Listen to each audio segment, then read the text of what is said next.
Are they done? Brandon, you've been traded. Where?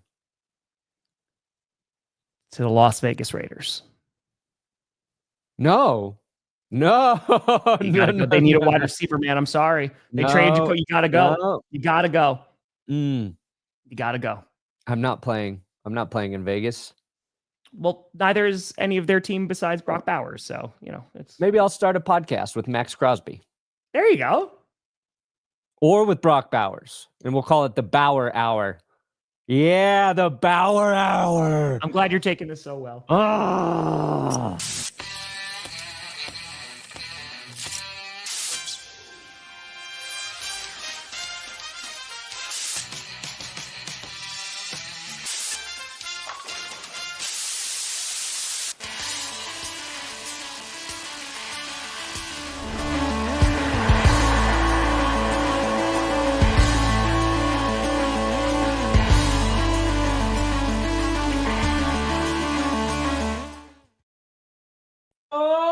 Baby, we here. We steer you in the right direction. Welcome to another edition of the Grossi Perna Show. I'm Tom Grossi. That's Brandon Perna, and this is G Uppy. Yes. Trades. Yes. They occurred. This is GPS. This is the GPS. We did it. We did it. Bunch of trades yesterday, Brandon. The Jets go, you know what? I'm good. We're just gonna be like Seth Rollins and burn this thing down. That defense, which hasn't been, where it was for a couple years, but no, it's been bad. They just gave up on the season pretty much. And we're like, all right, listen. Here's the issue that I have, right? Sauce Gardner going to where we're talking about this. Sauce Gardner going to the Colts, I think, is actually a good move for the Jets because I think what they were able to get back for that, like 2 first-round picks, is pretty solid. Though if the Colts are picking pretty high up, I don't know how useful that's going to be. I'm actually very happy that Williams went away from New Jersey because he deserves better. I don't know if he's going to find better in Dallas, but he deserves to be happy somewhere. So I'm just sure. I hope that he can find that happiness. Which, I mean, you could say that for pretty much all the Jets, right? They all deserve. All the players deserve better. Brees Hall's just like, let me out. Yeah. Which player doesn't deserve better for the Jets? That's what we got to figure out. Who doesn't? Who doesn't deserve better? Yeah, and poor Brees Hall. He was like, trade me. They're like, no, you're staying right here, Brees. You going nowhere. The Chiefs called about you, but they wouldn't give up a third, so you're stuck here. Yep. You're stuck here with us forever. Forever. Yeah, I think the more I think about it, and I've thought about it a lot since everything happened yesterday, it feels like the Colts were the smartest team in terms of going after a guy who can immediately help their team address a deficiency on their roster and take a team that's already good and put them over the top. And that's really yes, bland sauce. Thank you. And that's what the trade deadline really should be used for, in my opinion, is a team that is good and it's close and it's like either, hey, we had a couple unexpected injuries, we need to fill a gap here, or the Colts are like, you know what, defense pretty good, but we've got an issue at corner. We'll bring in this guy. We're going to give up a lot to get him. 2 firsts. It's a lot. But our firsts are going to be at the end of the first round anyway. So let's go all in right now. We didn't think we'd be this good at this point anyway. Well, maybe Shane Steichen did. Maybe Daniel Jones believed in himself the whole time. But I like that for the Colts. And I think we haven't talked a lot about Lou Anarumo and the job he's doing with the Colts defense and how the Bengals defense is still it's taken over as the worst defense in the league. It was Dallas, but now it's Cincy again. And now he's got a guy to come in and play the man coverage that he wants. And the Colts, I like that they're trying to compete right now. Yeah. Right now. Yeah, I mean, yes, I did see Romeo Dobbs saying Tucker Kraft's in a better place, and they're like, does he know that he didn't die? Like he's still okay. He's still alive. He's out for the season. Yeah. Somebody tagged me in that, and I popped it into power rankings for the heaven segment, and then Johnny messaged me yesterday with the clip. He's like, "You should put this into the heaven segment for power rankings." I was like, "Johnny, you read my mind, my friend." Baby. Yeah. Yeah. Well, you mentioned that, and I feel like we talked about this a little bit, that like Lou wasn't the full problem in Cincinnati, right? Problem at all. But was basically the scapegoat from some folks and was like, okay, maybe this is going to make the team. And it hasn't. Like, they are an atrocious defense right now. And I mentioned this yesterday because we went live a little bit after the trade deadline, that the only way that this could significantly backfire on the Colts is if it doesn't work out with Daniel Jones, right? So you look at this past Sunday, 6 turnovers from that squad, obviously not great, right? That's not all on Daniel Jones, but he played a part in that. And I feel like if they have this monumental collapse for the second half of the season, then it's like, because they're in a position where if they find they need a quarterback, oh no. But Daniel Jones on a 1-year deal right now, if he continues to ball out, right, he's going to get an extension, because now for the next 2 years, they don't have a first round pick. So what if they turn out to be a bad football team, which I don't think they're going to, by the way, then they're not going to be in a position to draft a quarterback, right? That's the only way I could see this blowing up in their faces, that if the Daniel Jones that they have seen through the first half of the season turns out to not be the guy going forward. Other than that, I agree with you. It is a heavy price to pay. You know, the Jets just gave him a big old contract, Sauce, in the offseason, right? And so that's going to start, hitting the salary cap of the Colts, but they don't have to pay a franchise quarterback.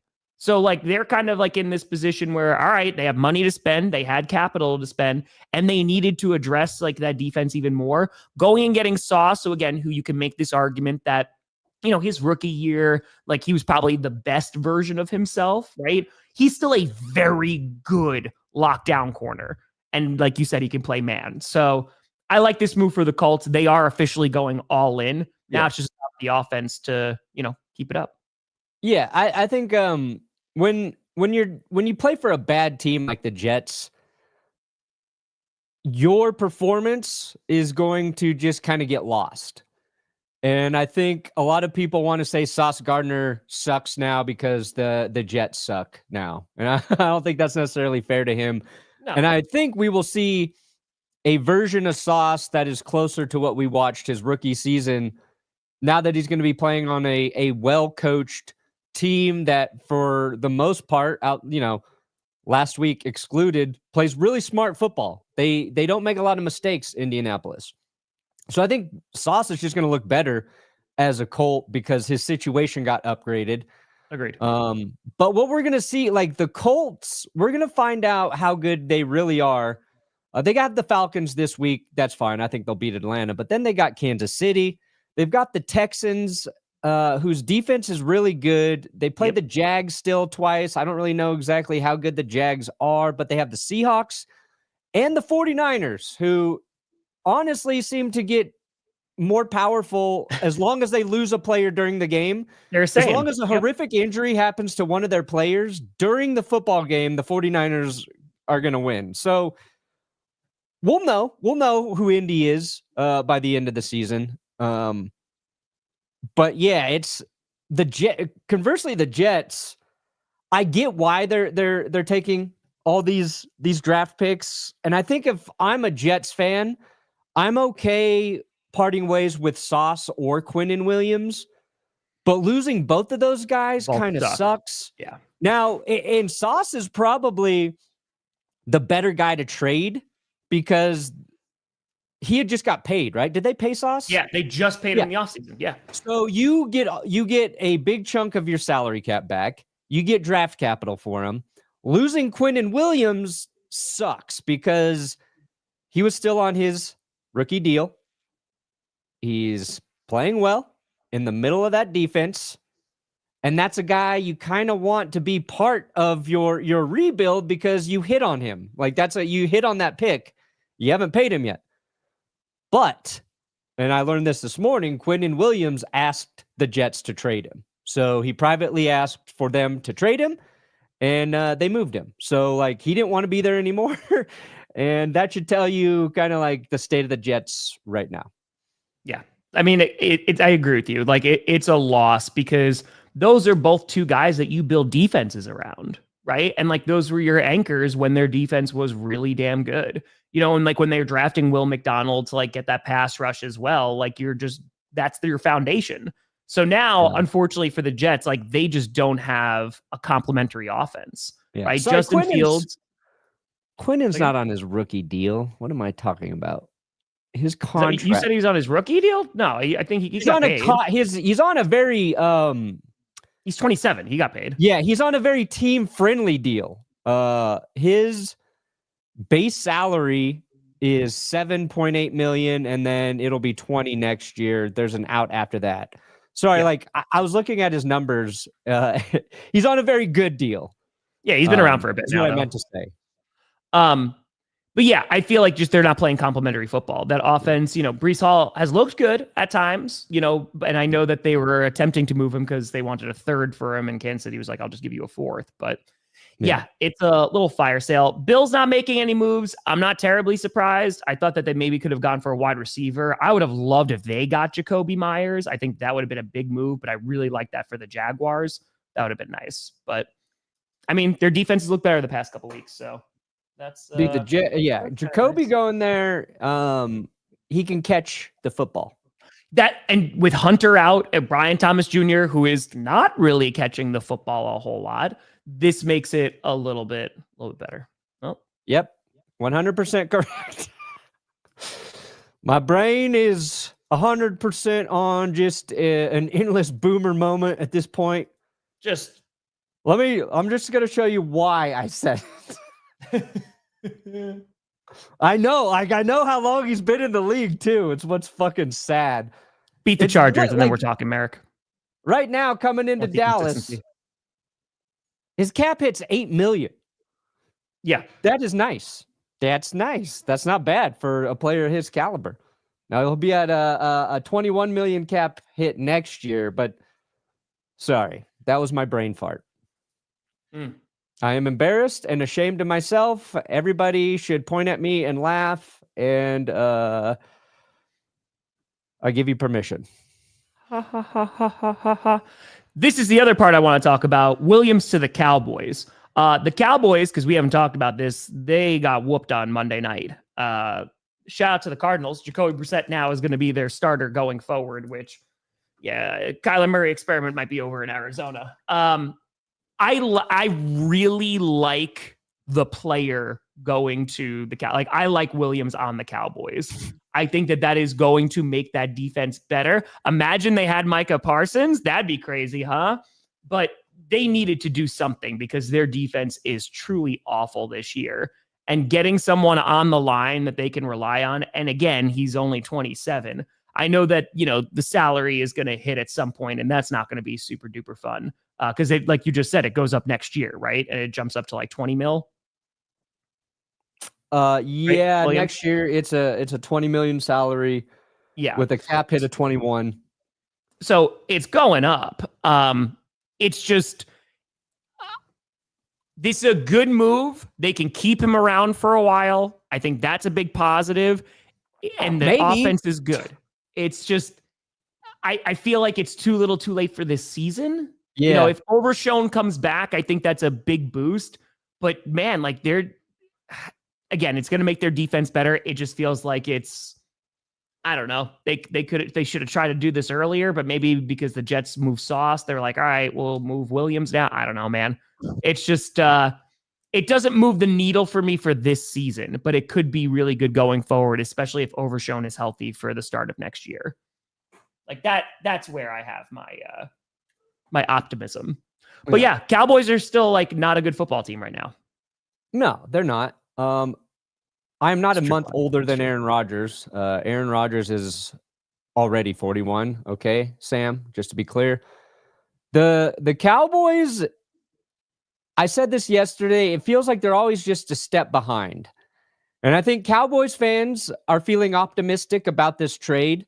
Sure. Because I think they still believe that their offense is one of the best in the NFL. And maybe we see their offense return. But over the last 2 weeks, their offense has not looked good. Their offense scored 1 touchdown against the Cardinals, 10 points. Their score was that block punt, their other touchdown. So against Arizona, they couldn't do more than 10 points. That's a problem. Against Denver, they had 24 points. 7 of those points was a garbage time Joe Milton touchdown pass. So this works. This helps the Cowboys if their offense resumes what we saw from them for, the first chunk of the season there. I think there are problems just at too many levels for the Cowboys. And it's hard because I really like bringing in a guy like Quinnen Williams. But like you said, I just don't love it for Dallas. It feels like Jerry made the move for Micah Parsons. He got the trade, he got the capital, and he's just like, I got to spend it. I got to make up for that trade. And the team I wish would have made a move for Quinnen is the Buffalo Bills. I don't know how they necessarily make it work, but it's a second in 2026 and a first in 2027. With Ed Oliver out until, maybe coming back for the playoffs, they lose Michael Hoyt. The Bills would have been a fun team to get a guy like Quinnen Williams. He's one of the best run-stuffing defensive linemen in the league. So, yeah, the Cowboys are better, but I feel like the Cowboys, they're going to win a few games, but I feel like they're going to just miss the playoffs altogether, and we're going to be like... Yeah. I mean, especially with the NFC... When Williams wants to get paid again, what happens? Is Jerry going to do it? I don't know, man. They'll trade him to the Packers. Yeah. I admire Dallas doing something. They're trying. And their defense was terrible. It's been terrible. Will it work out? I don't know. And I'm not trying to just be like a Cowboys hater. I think that's a lot of people want to do that and make it easy, but I just don't. I don't know how much it helps. And usually you say that because you're not confident in the player that just got moved. I'm extremely confident in Quinnen Williams. I just don't know, man. I think the Cowboys' problems are bigger than that. They are, and again, why Logan Wilson coming in will be the completion, Tom. It's Logan Wilson making him a juggernaut.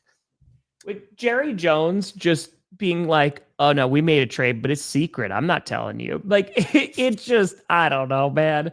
It's just a mess. And again, I agree with you completely. I really like Williams. This is a guy that I was holding out hope that could, when the Packers traded Aaron Rodgers, I was like, God, I hope Williams is a part of that package, right? Because he's a great defensive lineman.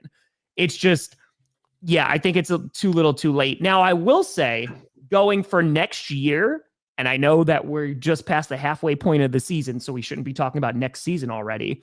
But I do think that it's a big if the Cowboys draft well and they have Overshown back and they have Williams, that defense can take some steps. They are going to have to address secondary, right, at some point. But their offense, besides Javonte Williams fumbling, they have a good offense. They're going to have to figure out Pickens' contract too.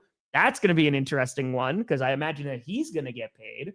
But I think it sets them up nicely in the short term, but I'm already kind of turning the page from them this season because I just don't believe in them to go on a run right now. Yeah, I don't think they're going to go on a run. This move is one that probably pays more dividends in 2026 for Dallas. I mean, they could surprise us. You never know. This season has been nuts. But it's for the Cowboys, it seems like, why not just hold on to those picks and if you really think this is an area of need, address it at free agency, right? Maybe try and address it there before giving up your draft capital to go get it. But conversely, giving up draft capital, we're asking the same questions about the Jets who acquire all this draft capital. That's what I want to talk about. How are you going to, you got to hit on all that shit. You got to hit on every single one of those fucking picks, New York, because if you don't, fucked.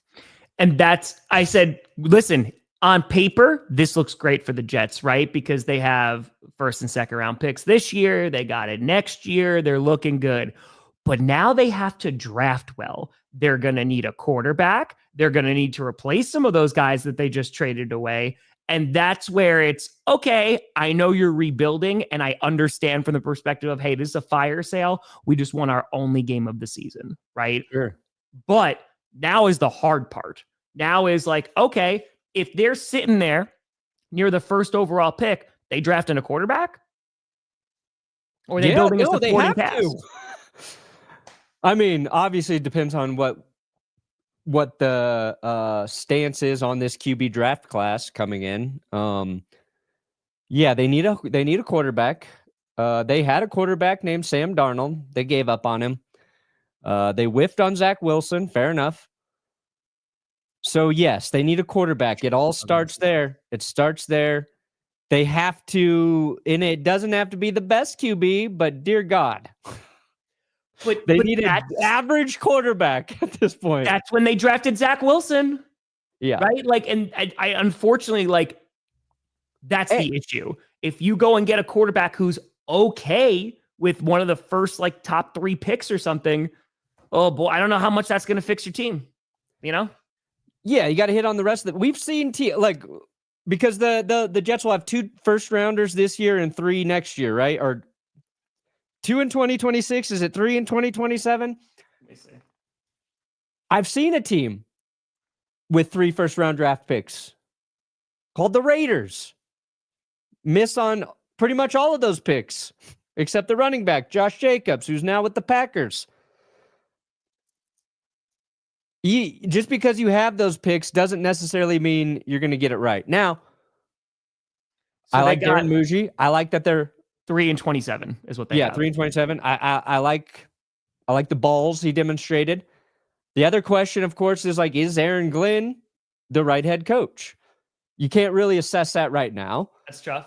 And it's a big, we don't know. Doesn't mean I think he's bad, but he sure hasn't shown anything yet to convince me he is a good head coach. So they better hope Aaron Glenn is the guy, and they better hope that the scouting staff that they have in place saves their asses. Saves their asses. Yeah.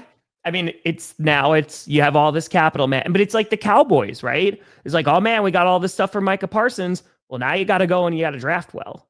And unfortunately, there's been a few draft picks where it's like, oh, I don't know. That's what it comes down to. Do you trust your front office to do that? Yeah. What I will say about the Jets draft is it's true, Godspot. It's true. Mimbow has been good on their offensive line. So there's one example. Yeah. Who else they go? They got Mason Taylor. This was their last draft class with their current regime. True, Johnny. Right? Not gonna lie, there's a lot of these guys I don't really know. We will be talking about the Seahawks, don't you worry. Yeah, no, again, Johnny just said they had, they hit on their first 3 draft picks and they're still bad. Well, the problem, and this is, I think it was Coleman or something who was talking about this. You're talking about windows, right?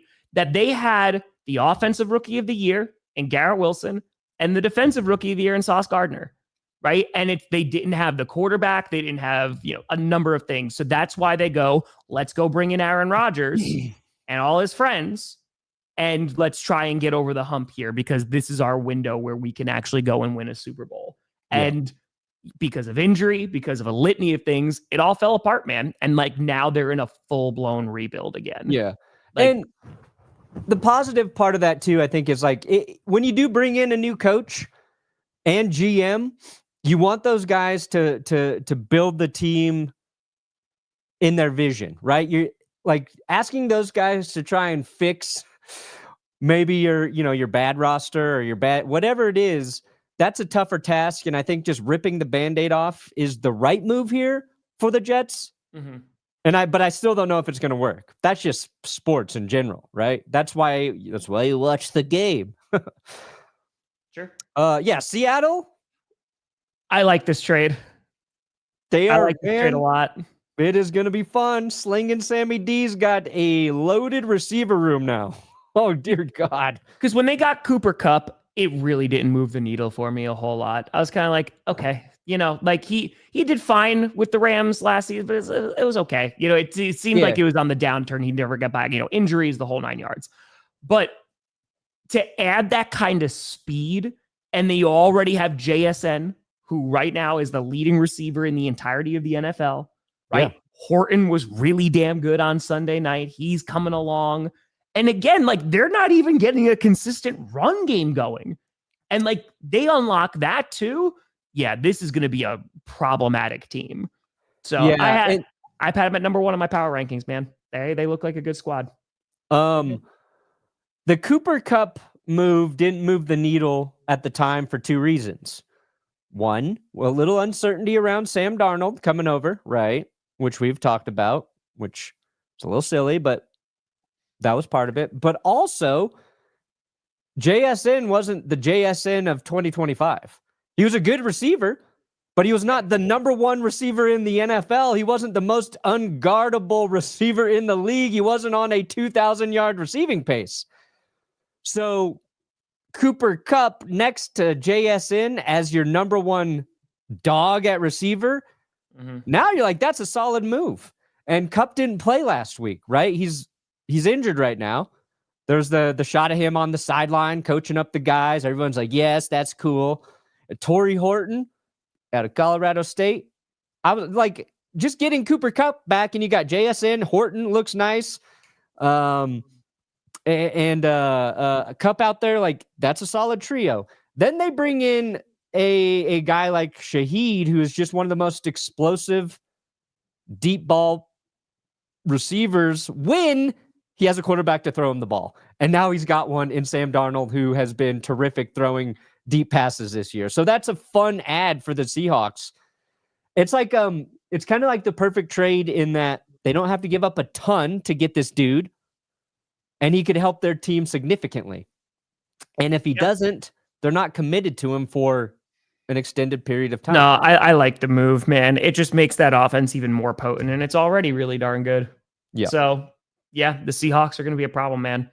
I mean, the problem is that their freaking division is so freaking tight. The 49ers won't go away. The Rams are doing really damn well. So the Seahawks are having like this great season, and they just won't have these other 2 teams go away. No, and now the Cardinals with Brissett in there is like they're a competitive football team. I mean, they're playing the Seahawks this week, and I think it's going to be a close game. The NFC West is probably the most interesting division right now in terms of like good football being played. But with the Niners having like 1,000 guys dead, and the Rams just being the Rams in LA, like they don't, for whatever reason, like they don't get the coverage or the hype that they deserve. It's like I feel like the NFC West is like the least discussed or hyped up division in pretty much, kind of feels like all of football to me. Even though they're in all these prime markets, like nobody seems to really give a shit. And I don't know why that is. I think at the 49ers, like they obviously had the run that they went on, right? And they're going to the Super Bowl a couple times and all that great stuff. The Rams won a Super Bowl, but I feel like, yes, I agree. The Rams being in LA, like they're kind of just going to be talked about less because it's kind of like was a whatever move in terms of moving the mindset of like the NFL fans, right? Because there's folks who are like, we still want to see them in St. Louis and the whole 9 yards. Yeah, we'll see. He's gonna have to pay more people, but yeah, I think it's starting to change though a little bit, right? Like because and I think I don't know. You need the draw. You need the star at quarterback. And while Matthew Stafford should be that guy, he's just not really for whatever reason. He's playing like one of the best QBs in the league. Sam Darnold's not the star either, and he's playing incredible football right now. You got Brissett, backup quarterback, playing in Arizona. And then, of course, McCorkle Jones leading the way for the 49ers. So that's probably why they don't get talked about enough, is they don't have an Allen or a Mahomes or a Lamar or a Burrow or a old-ass Aaron Rodgers, Yeah, it's going to be interesting. The Chargers, they got Penning. They really didn't give up a whole lot for them. I mean, this is kind of needed it. They needed a buy. They need something there with Alt out, and of course Slater has already been out, but they need something along that offensive line to just stand in front of Herbert and just get in the way. Even if you just fall down, they have to step over you. Yeah, it's kind of funny watching like Saints fans like, ha ha, yeah, finally got rid of Trevor Penning. You got one win. You got one win, New Orleans. That's why they've drafted offensive line in the first round for what, since like 2020? Yeah. And I know he's not going to save the Chargers, but they lost two. The Chargers didn't just lose 2 tackles. They lost arguably 2 of the best tackles in the NFL. Yeah. And they're still winning. They're still figuring out how to do it. So I'm really hoping Penning can come in and play well for the Chargers. And part of a tackle can, and I believe the Saints had him at guard anyway. The Chargers are going to put him at tackle, I would imagine. Tackles can look better quickly if their quarterback behind them is better. So maybe the Chargers get a little bit of that. So, yeah, Penning's just not good. Tackle is the worst position to need at the NFL trade deadline because anybody who has a good tackle is not trading them. They're not going to get rid of him. No. Yeah, I mean, listen, I'm not, because Breece Hall, he's on his rookie deal, right? So like he's due for a payday.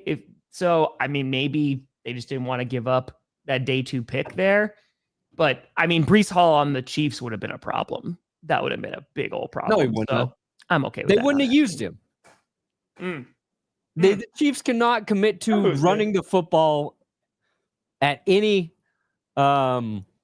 consistent clip. So sure. Give the Chiefs Breece Hall. I don't care. Too late I'm now. not scared of those assholes anymore, Tom. They are not going to hurt me anymore. Pacheco will be back too. So you got, whatever.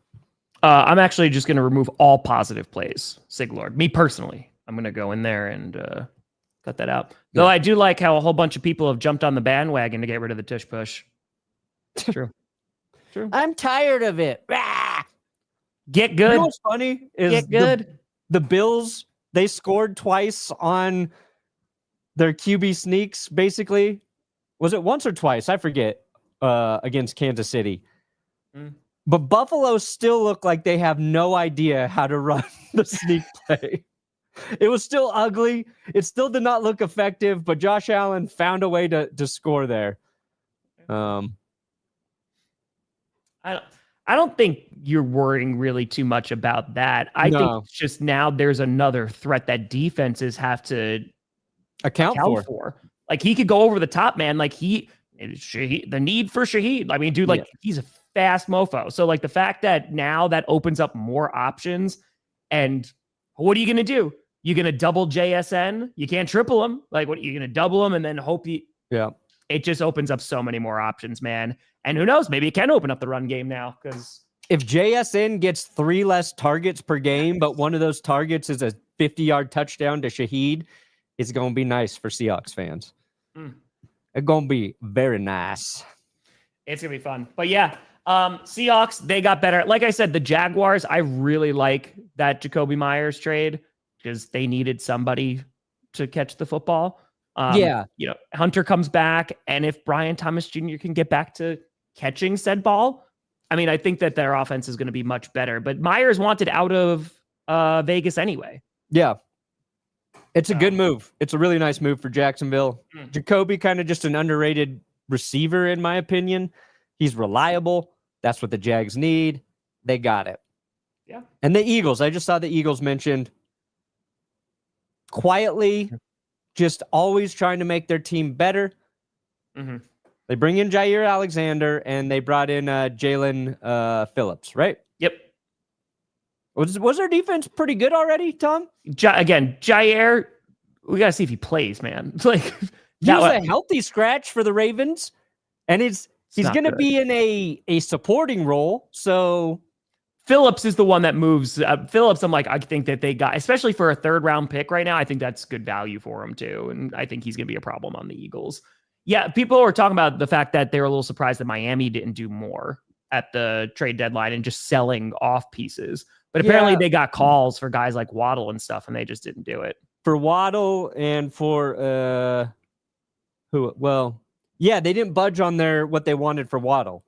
And I think like that's the thing when you're trading, you can't just like say yes to whoever's going to do it, right? You do, like, if you're going to lose Jalen Waddle, you better get enough draft capital back where you can replace him in the draft. And if you can't, keep him. Because Tyreek Hill, who knows if he's going to, like, he's got to come back from injury. And then I don't, like, what does he have left on his contract? Are they going to, they're probably good. He's probably not coming back to the Dolphins, is the point.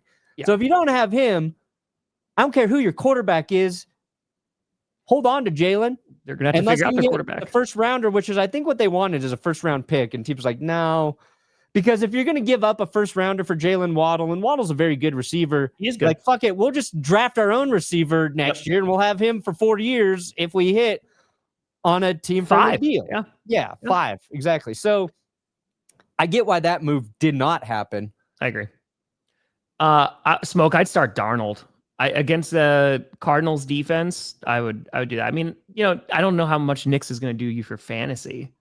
It's tricky. He's playing the Raiders. I know. That's where it is on a Thursday night, though. So, like, yeah, playing the Raiders. Bo Nix is good for fantasy because he'll rush for a touchdown.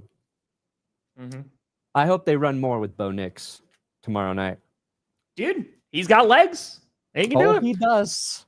Listen, they're pushing Mark Andrews. They're like, here, you do it. You go. Yeah, you know what? Here's my problem with the tush push, Tom.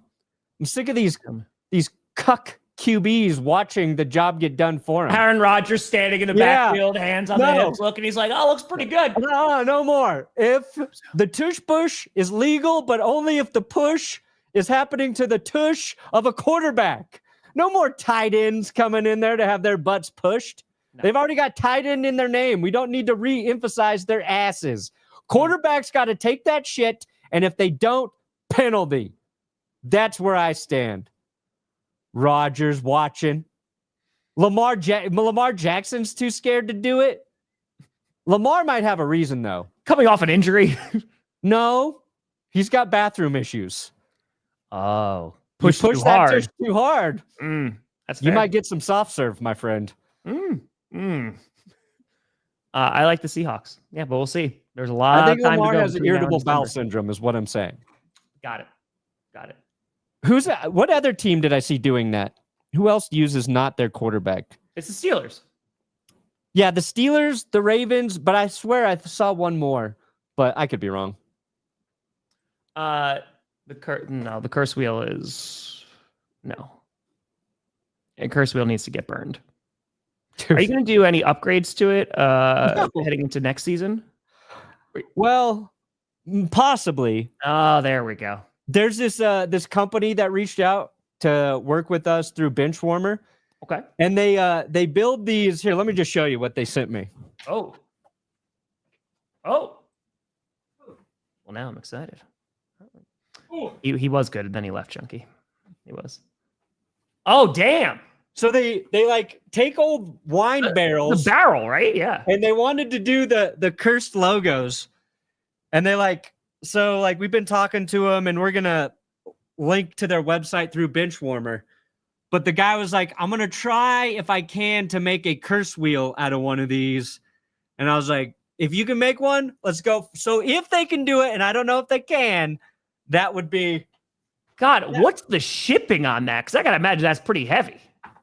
Oh, it's super heavy. They're expensive too. But they just got the price down. They kind of altered the thing. So I'll be mentioning that at some point soon. But they, I think because they sell for like a few $100s, but I think they got them down to like 80. And then I don't know what the shipping is on top of them. That's what I imagine. Like the shipping alone's got to be insane. Dude. Yeah. It was so funny because I was talking to the people who helped me at Benchwarmer, and they showed me this. I was like, I don't think I've ever seen like those decorative like wine barrel things. Yeah. And we had like a 40-minute meeting about it. And then that night I went to dinner, and there was a wine barrel on the wall of the restaurant. I took a picture and sent it to him. I was like, I swear to God, I've never really seen any of these anywhere. And now here you go. But yeah, if they can give me a cool ass curse wheel on That'd one be of cool. those, I could probably mount it just to my set back. That way I don't have to haul it in and out every time, you know? That'd be cool. But anyway.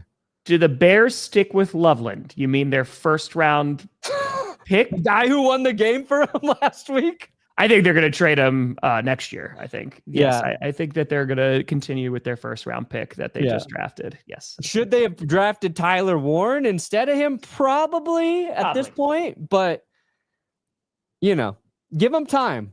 Dude, the Bears are doing a nice job right now developing Caleb Williams.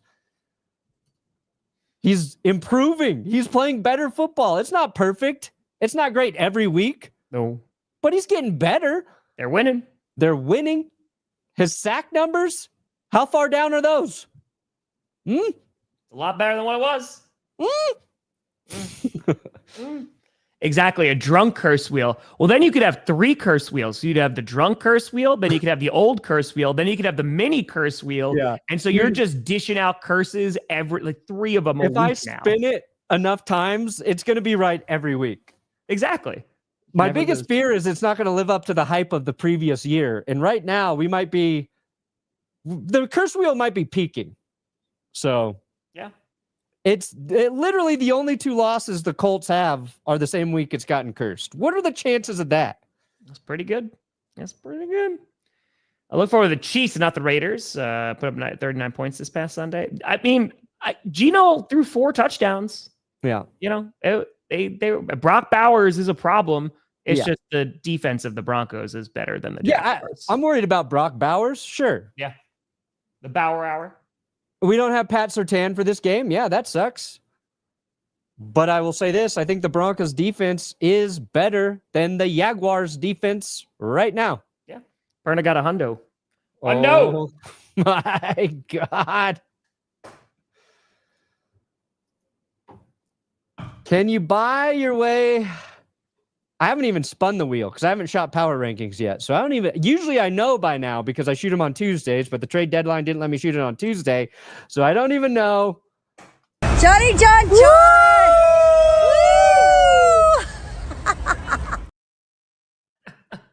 But we'll see who it gets. Are the Packers in the top 10? Probably not, right? Top 10? Yeah, they in top 10. I just don't want to get cursed. Yes, they are in top 10. Can you curse the Eagles this week? That'd be so nice. Well, the Eagles are coming off a bye, so they won't be on power rankings. Never mind. But I got Howie Roseman on there. Okay. You know what? I'll take it. You know how bad I would feel if Howie got cursed and then he had a heart attack that week? How bad would that be, Tom? If you start cursing individuals, Brandon, if the curse wheel is actually a death note, then we're gonna have to have a conversation. Then it start going you know what? Let's just put individuals on here. Let's put the worst ones. I just start spinning the wheel. If somebody dies the same week they get cursed, does that hurt or help my power ranking show? I feel like you just get a different audience that's outside the football realm, and they're like, "Oh, Perna's got a death note, and it's a curse wheel. Cool." And you could mix it up, and you could have individuals and teams. Does the FBI arrest me or recruit me? I think they arrest you. I still think they do arrest you. I think they do. But in this administration, I think they flip me. They might. they also could. They're just we're going to take this curse wheel in. Why is the economy on the curse wheel this week? AI bubble. Affordable health care? Why is that on there? Ha, you got cursed. Nobody gets health care this week. Hey, Legion of Zoom. There you go. I'm just saying. Yeah, Etsy witches are gonna get hired if you do keep on cursing the Colts. It's gonna happen. I think a director of curses. I like that. Brand new. You get into the cabinet. I think you can do it. You can do it. Yeah. Why not? That's fair. We got all the trades, yeah? I think so. FBI arrest, CIA hire. CIA is like, no, we could use him. We could topple some countries with this guy. There we go. Oh, good God. Yeah, I think that that worked out pretty well. What oil-rich country do I need to curse this week? What do you think about Thursday? So you got the Broncos and the Raiders tomorrow being played in Denver. You're talking about being worried about Brock Bowers as he had a phenomenal game on Sunday. Yeah. Where are you at?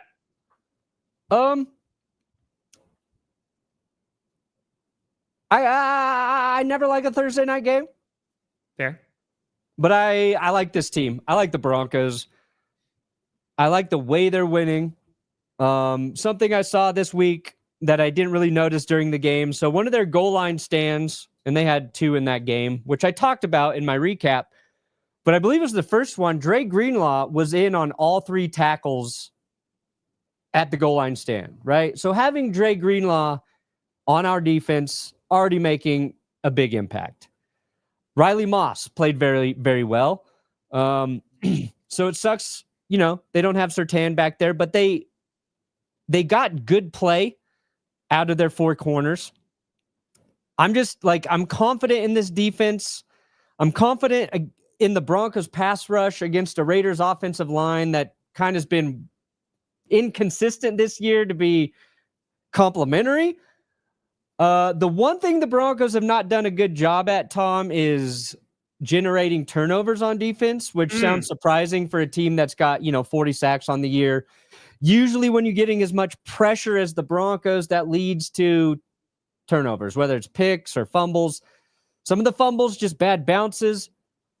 But I'm going to believe that Geno Smith is going to revert back to throwing at least 2 interceptions in this game. I think it's just going to be a product of the pressure, and it's going to happen.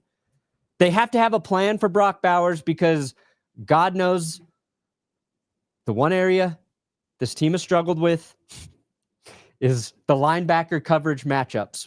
But again, with Greenlaw back, should be okay.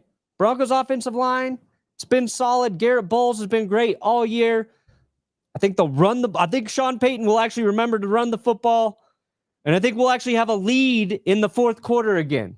And we won't need some freaking magic to happen at the end of this game. And if we are trailing in the 4th quarter, there's no team or quarterback I trust more than God bless Bo Nix and the Broncos right now. It's very fair. That's fun. I love it. But, yeah, the Raiders, did they find something last week? I don't know. I feel like it's more of an outlier performance by them in terms of the amount of points they scored. But I think the Broncos will win. They have to win. Then they get 10 days and they play the Chiefs. So now things are going to start getting real interesting. If we have to lose to the Raiders to beat the Chiefs, I will accept. Oh, yeah, that's how it works. But all right, I got it. Yeah, you think we were talking about Lou during the show? This November's such an important month for the Broncos. They have the Raiders, the Chiefs, and the Commanders. I think they should be okay against the Commanders. If they can win all 3 of those games, though, come on now. I want to be the team that takes Kansas City back. Are they back down to 500? Yeah, they'd be at 5-5. They'd be at 5-5. Come on, do it for me, Denver. Yeah, I like the Broncos here just because I think they have a better defense than the Jaguars, right? So I don't think it's going to be that close, but you do have to worry about Bowers. But I think you're going to be able to get through that offensive line and get after Geno and cause some problems. So yeah, I think that one works. Yeah, I feel like ultimately, because Surtain's back in like 2 to 3 weeks. Is that the hope? Yeah, they didn't put him on the IR, so I think the thought is he can return for that Commanders game.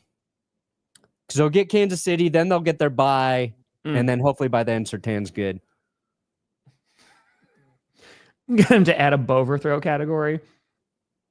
I'll see what I can do. Always hit the over. We'll see what I can do. Always hit the over. Perna's overthrow picks. Yeah. It's just all higher on Bo Nix. Remember. November. Such a great movie. But But Perna, what do you got coming out today, buddy? You got power rankings, and you're going to curse apparently individuals. Power rankings. We'll see who gets cursed. I wanted to respin it so bad last week. I was like, the Colts, they're not going to lose to the Steelers. Look at you trying to use your influence. I didn't, though. I'm like, I know, you can't. One spin. Everybody knows the rules. But you do more than one spin, though. Every now and then, but then both things get cursed. Everyone knows the rule. It's one spin. Unless I do multiple spins, then it's no longer the rule. Because I learned, was it 2 years ago? I spun it twice, and I cheated the system, and the first team I spun on lost.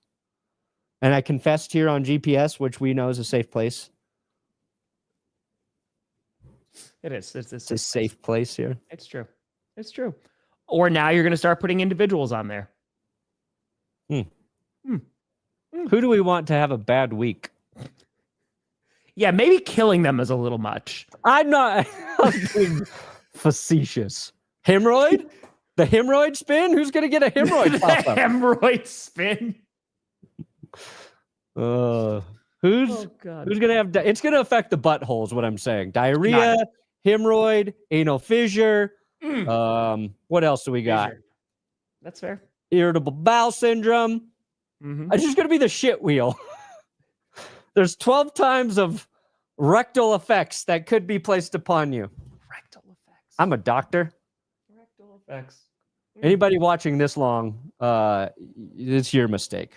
Your mistake for making it to this part of the show. You're the one who did it. You're the one. You know what? That is true. That is true. You did curse yourself. Yeah. I had a bad week too, remember? I know. That's what I'm saying. Be careful with that finger. People were saying in the chat, like, my chair broke that week. That's what it was. The chair broke. That's what it was. That's what it was. Yeah. That's it. I got predictions coming out. I'm working on scripted also. I got to just film the back half of predictions right now. But yeah, scripted. They're both going to be out late. So I'm working. So the trade deadline screwed up everything yesterday. So yeah, it was a problem because it looked like it was going to be like an underwhelming one. I thought it was going to be quiet. You're like, you know what? I don't need to make a video about this. Or if I'll just put in some, but then it just went wild. They're like, damn it. Yep. Oh yeah, and Carmi, she fell or something, right? Oh yeah, she had a big cursing your own daughter. That's why we can't mess with it. It goes down the family. Right. And I think Jess got kind of sick that week too. Sick of getting cursed, maybe. It was not a fun 4 or 5 days after that. Like it was the worst week of my life. Yeah. Carmi's final scab from that fall fell off this last weekend or into last week. There you go. It was she got her arm good. Well, folks, we'll see you. We're gonna try to stream this game together. It just depends because it's on Prime/Twitch, so it might be easier to sync up because I can't pause my TV. So we're gonna attempt. So we'll get there. But folks, we'll figure it out. Thank you so much for watching. I'm Tom Grossi. That's Brandon Perna. This is GPS. And you have been navigated. Too slow. Have they reached their destination? What? Huh? Have they reached it? Reached the destination. There we go.